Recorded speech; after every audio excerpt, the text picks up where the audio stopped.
My name is Scott Galloway. I teach at NYU, and I appreciate your time. I have 111 slides in 1,500 seconds, so let's rock this party. Okay, so we all know the power of the four. End of the Great Recession, combined market capitalization equivalent to the GDP of Niger.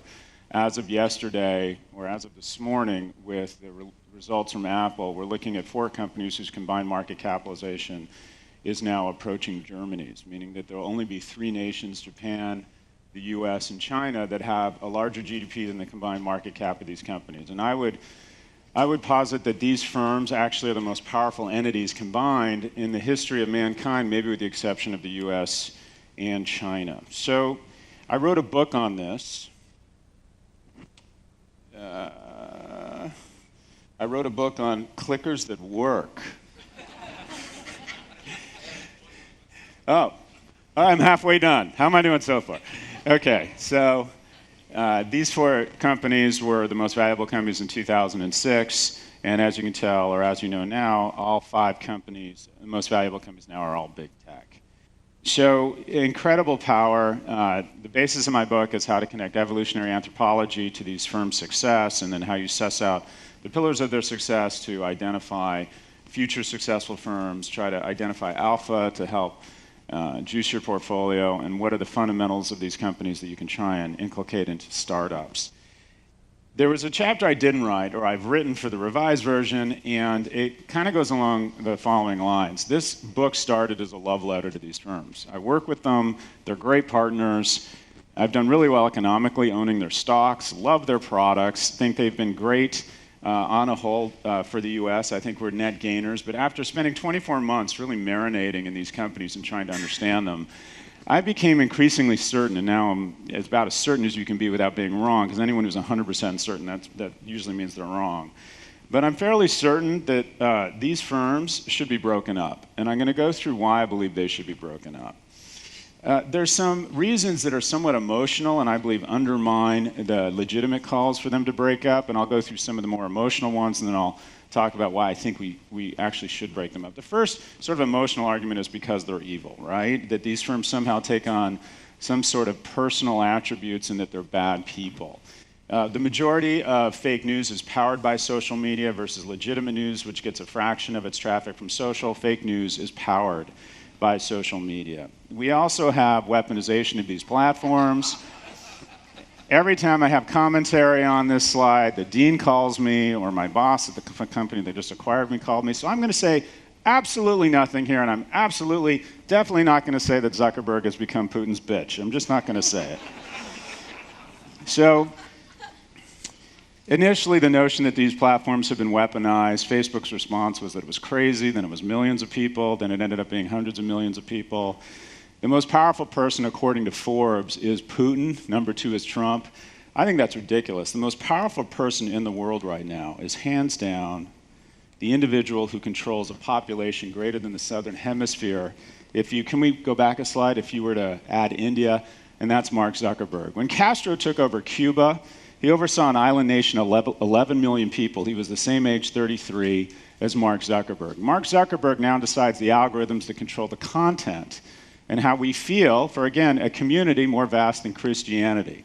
Last year, he proposed a three-class shareholder system that meant if he sold all of his economic stake in Facebook, he would still control the company. He can't be removed from office. He's going to be there for 70 years. What could go wrong? In the midst of all this controversy, Facebook decided that they would launch a gateway drug, Messenger Kids. My kid is more emotionally well-balanced because of social media, said no parent ever. The management of Facebook, who, by the way, retreated to the caves of Kandahar in the face of a crisis, outing them as very poor leaders, has decided in the midst of all this controversy to release a gateway drug called Messenger Kids, which in my view shows them as being insular, tone-deaf, and totally out of touch with the health of the Commonwealth. Oh, but they can't be removed. The board of directors there is an advisory board. They show up once every quarter, get paid $500,000 to $1 million a year to advise Mark. But if shit gets real, be clear. He makes all the decisions, and they have absolutely no control. Typically at conferences like this, we have representatives from Google, Apple, Amazon, and Facebook speaking, and I want to help you with some definitions. When they use certain words, what they really mean is they may be able to parse through what they're actually saying because they have to starch everything white, and they can't be that honest with you. So when they say platform, what they really mean is we're a media company but want to operate in a netherland of unprecedented multiples and no accountability.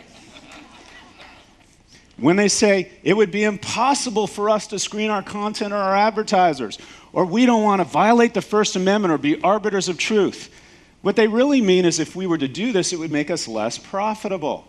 The New York Times down the street has figured out a way to assure advertisers and its readers they will never be weaponized by an intelligence arm of a foreign government with $200 million in free cash flow.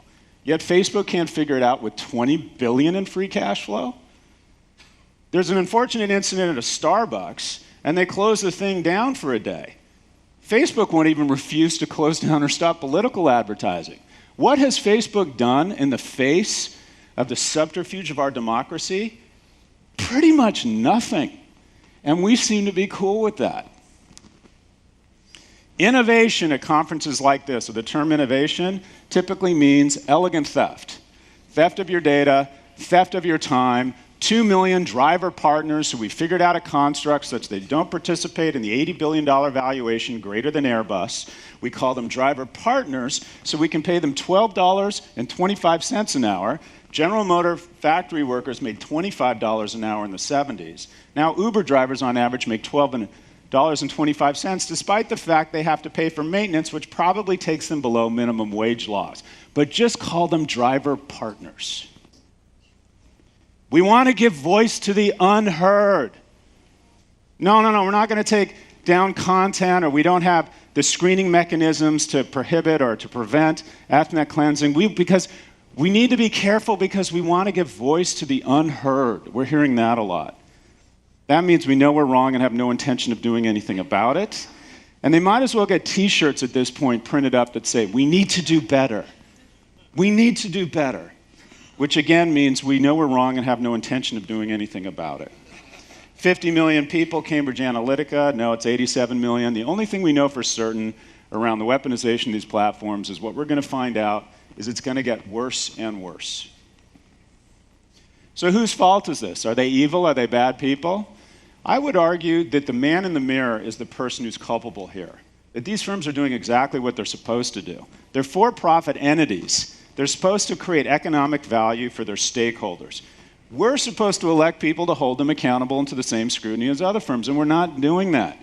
Facebook says to the EU Commission trying to get the WhatsApp acquisition approved, it would be impossible for us to share data between WhatsApp and the core platform. The acquisition is approved. 90 days later, spoiler alert, they figure it out. And the EU says, we feel lied to, we're going to fine you $122 million. This is equivalent to 0.6% on a $19 billion acquisition price. So if you're the CEO of the company and you could take out an insurance policy to assure a transaction would go through that would be transformative for your firm, and it was a 0.6% premium, and that insurance premium was called lying, wouldn't the shareholder-driven thing for you to do to be to lie? Google is consistently sending people to downstream places that aren't the best places to send people, but where they can further monetize that traffic, which they are not supposed to do, and they have signed several consent decrees saying they won't do, and they continue to do it. EU gets angry, fines them $3 billion. This is 3% of their cash on hand. When the fine is announced, their stock goes up. If there was a parking meter in front of your house that cost $100 every 15 minutes, but the parking ticket was 25 cents, wouldn't you break the law? This is what we are doing. We are electing people who keep issuing 25-cent parking tickets relative to the staggering wealth these firms possess. Markets are failing. The key to competitive markets is that no one individual can control the market or one firm. Amazon is now controlling the consumer stock market. Amazon can take any consumer stock in America down 30% in 30 days with 30 press releases.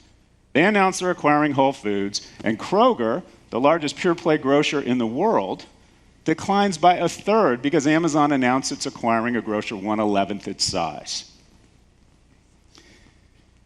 It's happening across every industry. Last month, we saw Amazon's name in a press release saying they were going to partner with Berkshire Hathaway and JP Morgan to approach and address healthcare costs. No detail on what that meant. Absolutely no color on the investment, the approach. What happens? Opening the bell of the market the next day, the healthcare industry sheds $31 billion in value. Amazon can now perform Jedi mind tricks and begin hurting and inflicting pain on any company without even competing against it. It can just put out press release and deny any company of the mother's milk of growth, which is capital.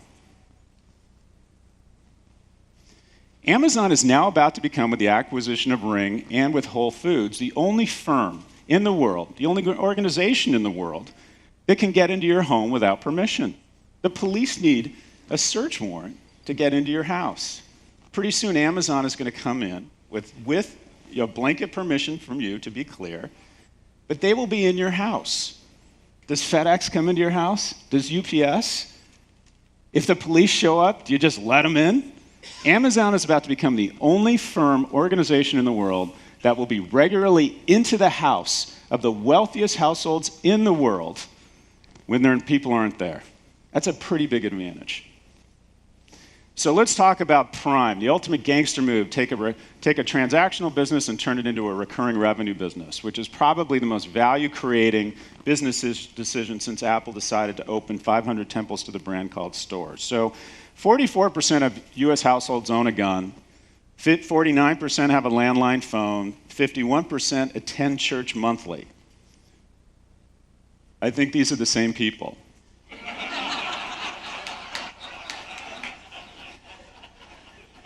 So by the way, that's a geography test. That goes over big here and in Munich and in San Francisco. Last week in Bentonville, not a big hit. Not a big hit. A lot of crossed arms, like, he's from NYU, right? 55% of US households make over $50,000 a year. 55% voted in the US election in 2016. 2/3 of households now have Amazon Prime. More people have Amazon Prime than voted in the election or have a landline phone. In 2 years, more households will have Prime than have cable television. 78% decorate a Christmas tree, and 82% of wealthy households who are garnering all the incremental disposable income have a cable pipe of stuff into their house called Prime. Amazon now loses or gains the value of FedEx in a single trading day. Probably the best example of just how perverted our society has become, transitioning from worshiping at the altar of character and kindness to worshiping at the altar of billionaires and innovation, is we've decided to acquiesce government responsibilities to Amazon. In this, what I would refer to affectionately as the shit show circus known as HQ2, Chicago is offering, if Amazon puts their headquarters there, to let them keep payroll taxes and then decide how those taxes, those funds are allocated. So Chicago has basically said, Amazon, we give up. You now have taxing authority and can allocate capital and government dollars better than we can. By the way, this whole thing has been a ruse. This whole thing has been a ruse. This is how decisions get made around headquarters. I've been on 12 public and private company boards. About half have created a second headquarters or moved their headquarters. There is only one reason a company moves headquarters and only one criteria. One only. Where the CEO wants to spend more time. And Jeff Bezos has homes in New York and in DC. The headquarters will be in DC. Do you think an individual who is 53 and worth $140 billion, this is what happens when you get to be 53 and have some economic security. You start measuring life in minutes and days because you realize the only thing you can't control is mortality. Do you think an individual who spends 9 months a year in Seattle is going to decide to spend 3 or 4 months a year in Indianapolis? Do you think the decision maker here, so let's be real, the husband is the influencer. Around where your kids live, mom is the decision maker. Do you think the decision maker is going to say, I know, after spending all year in rainy Seattle, let's decide to take our kids 4 months a year to Toronto? It's going to be DC. Already has a home there, and the only thing standing between Amazon and $1 trillion is regulation. And no one's going to regulate the guy who throws out the first pitch of the Washington Nationals opening 2018 season, which will be Jeffrey Bezos. Washington, D.C. is the next headquarters. The other 19 has been a waste of municipal time and energy to mature the most irrational term sheet such that Bezos can take it to the city he wants and has planned all along and says match it, which will be irresistible for the mayor who wants to detonate a prosperity bomb in that city. It is an abuse of the Commonwealth, and it's just plain bad form.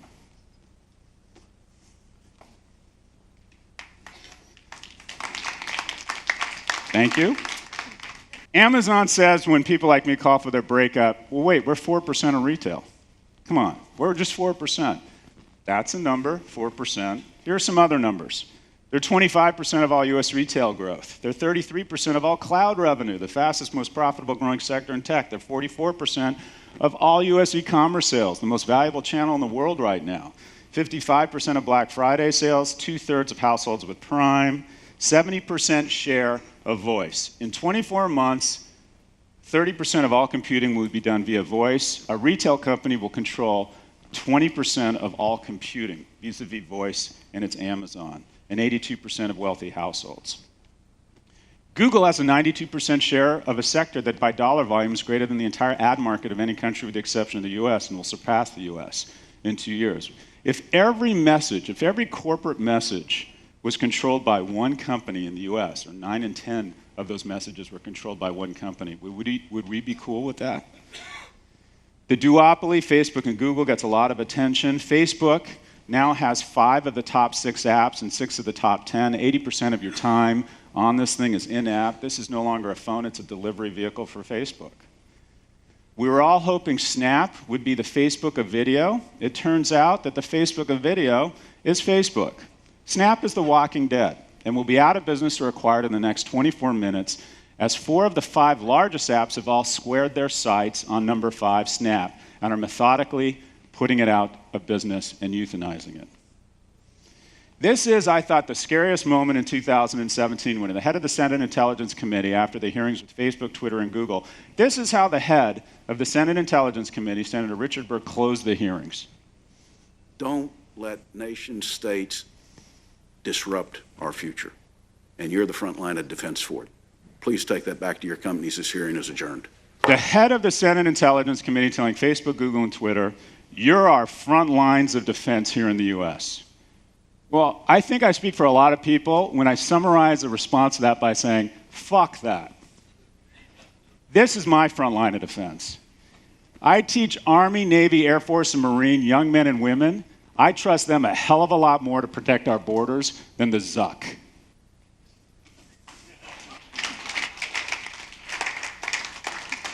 So why are we so angry? And the natural response to this is, no, Scott, why are you so angry?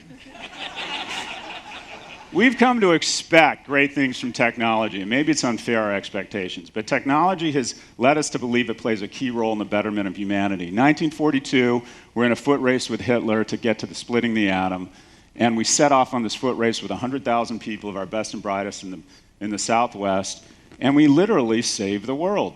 In 1942, my mother was a 4-year-old Jew living in London. She slept in the tube because her house had been bombed during the Blitzkrieg. A 12-mile strip of ocean called the British Channel, the brains, brawn, and blood of the British, the Americans, and the Russians, respectively, literally saved her life with technology. Technology has saved tens of millions of people and arguably has saved society a couple times. We got the band back together 25 years later, 400,000 of the best and brightest Brits, Americans, Canadians, and if we're honest, former Nazi rocket engineers. And we did the impossible. Using chalkboard technology and vacuum tube technology, we figured out a way to send a projectile up into space, time it such it could land on surface we had no idea what the surface would be like, and then bring these individuals home.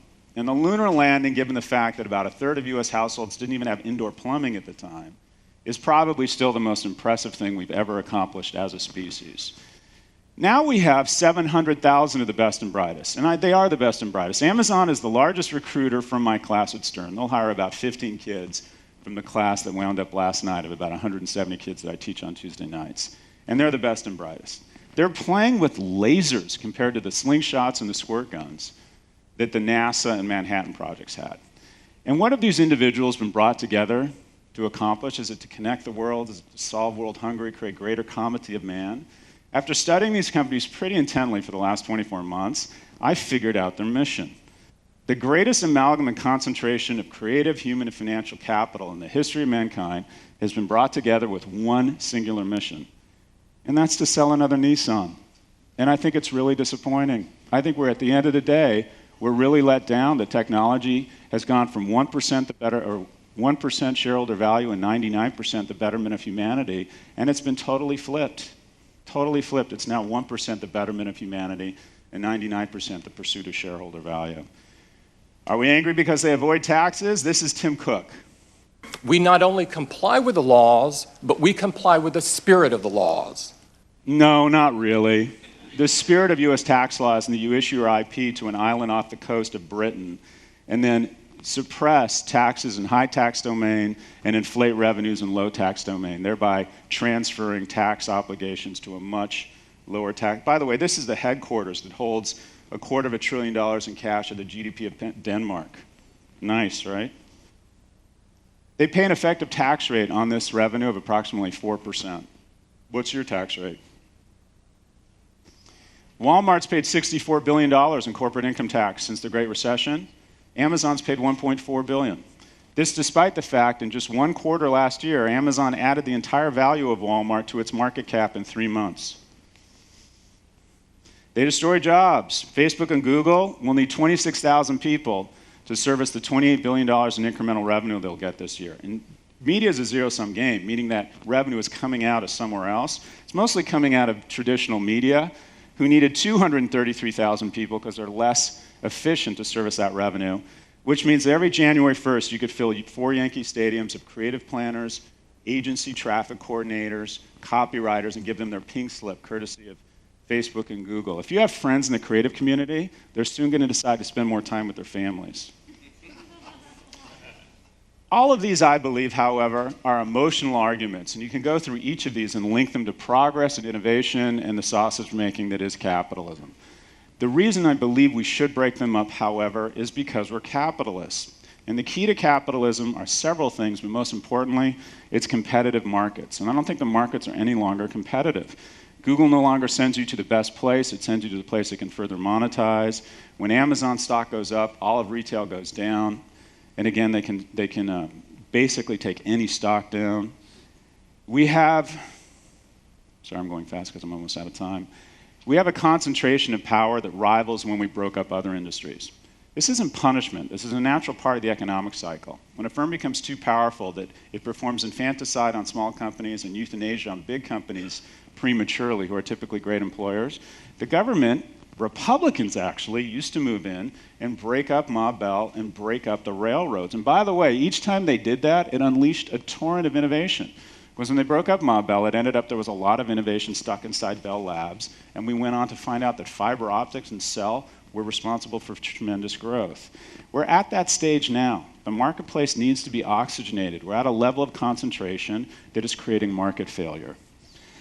In order to accomplish this, we're going to have to get rid of the macho test. The reason why I didn't write this chapter is I like to think of myself as an entrepreneur and a lot of good T levels, and I'm not afraid to compete. And somehow, breaking up companies or regulation has become synonymous with socialism or something worse in America, being European. I was one of the 90% of Manhattanites, no surprise, that voted for Hillary Clinton. I was totally flummoxed by what happened, so I decided I needed to get out of my bubble. And the way I get out of my bubble is every week I go on Fox News. That's my attempt to get out there and touch red state people. This is how they introduced me after I called for the breakup of big tech. He's a socialist, but we'll have him on the show. You're a socialist. You are a socialist, are you not? You're an interesting guy, because you're a socialist. Stern professor of business, Scott Galloway, frequent guest on the program, and an all-round good guy, despite his socialist past, is with us this morning. So, the biggest business network in the world has labeled me a socialist because I've called for the breakup of big tech. So let me ask you this. Try to put aside your gag reflex around what corporations have created a narrative that all regulation and technology means you're a wimp and don't like to compete. If the DOJ hadn't moved in on Microsoft in the late 90s and said, stop killing great companies in their crib like you did with Netscape, would the object of every innovator's affection, Google, survive? Do you think we'd be talking about Google if Microsoft had been a shot across their bow saying, do not put these small companies out of business? We'd be talking about Binging it, not Googling it. So some final words. I believe the key to any economy or the purpose is to create a middle class. I think people are starting to do the math and realize that the rise of big tech is directly correlated to the decline in middle class wages. It's not going to be easy to break these guys up. Jeff Bezos is smarter than us. He has 88 full-time lobbyists already in Washington, and he's going to locate his firm there. What would be the ultimate prophylactic? To buy a very liberal newspaper. The New York Times is not for sale. Well, what else could we buy? I know, let's buy the Washington Post. Or perhaps, when the most popular business blog gets sold to a German company, let's keep our stub in there, our ownership stake, even though we'll never get liquid, because maybe we'll have some influence over online business narrative. So I believe every business issue can be solved with a saying from Star Wars, and I'm going to ask you to take the advice of Darth Vader. Search your feelings, you know it to be true. So search your feelings, you know it to be true. So put aside, forget what you know, as Yoda said, and think about two ecosystems. One is the current ecosystem, Amazon, Apple, Facebook, and Google. Now imagine another ecosystem. Amazon, AWS, Amazon Fulfillment, Apple, iTunes, YouTube, Google Cloud, Google, Facebook, Instagram, Messenger, WhatsApp. All as independent companies, all separate shareholders, all separate management team. Which ecosystem would have more venture capital-backed companies, more hiring, more M&A, a broader tax base? Maybe one of them raises their hand and says, I'm going to guarantee we won't be weaponized by bad actors in order to develop a competitive advantage. Which ecosystem has fewer billionaires but more millionaires? We don't break these guys up because they're evil. That's bullshit. They're no less or more evil than we are. We don't break them up because they avoid taxes. Everyone in this room avoids taxes. We don't break them up because they destroy jobs. We need job destroyers. We need manufacturers to put farmers out of work. We needed services companies to put manufacturers out of business. They're doing what they're supposed to be doing. We break up big tech because we are capitalists, and it is time to oxygenate the marketplace. My name is Scott Galloway. I teach at NYU, and I appreciate your time.